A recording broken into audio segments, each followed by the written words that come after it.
But our search for a partner ended when we had our first meeting with Peter here.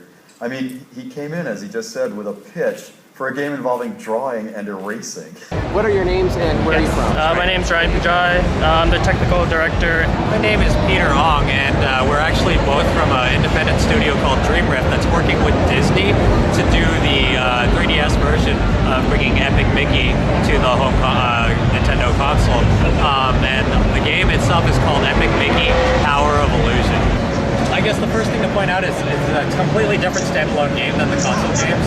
As you can see here, it's it takes advantage of expressing Disney's beloved 2D art, in true form here with a 2D style hand-drawn platformer.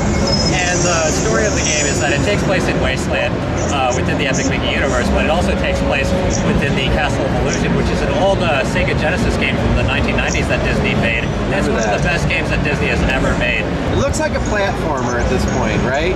It is. It's a platformer with a very innovative twist. The twist is the central mechanic, which is the idea of Mickey's paintbrush and the fact that he can wield both paint and thinner in order to overcome challenges. Now here, if you'll notice, Mickey's come up to a very basic scenario where this gap is too far for him to jump across. But if you look on the bottom screen, you'll see that there's an object that you can touch on the bottom screen. So let's go ahead and do that. We're using our stylus for this. That's correct. And we've got the famous mouse ears. So there you're presented with your opportunity to actually paint something. Now Mickey can get across. That's just really one of the simplest examples in how we allow you to paint things into the game.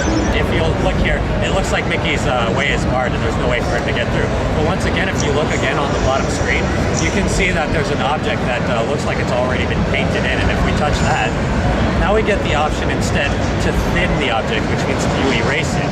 If you look here, each time that you apply your thinner, you're erasing a bit of the blue paint. So the object is just to erase all of the blue paint away from the object.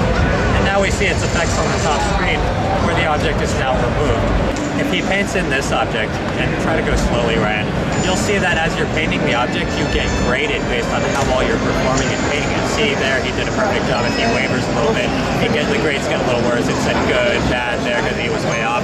So you're getting graded as you paint this object. And now go ahead and succeed at painting that object, Ryan. You get a final grade after you paint the object, and that's really important because based on how well you painted the object, once it takes into your gameplay screen on the platforming screen, the object is actually better and more beneficial to you the better the grade that you've achieved, how well you've done in painting the object. Well guys, it looks like a really cool game. I look forward to seeing it, and I will need a 3DS. What was the release date for this again? The release date is this holiday season, November 18th. Thanks a lot. Thank you for giving us a chance to show you the game.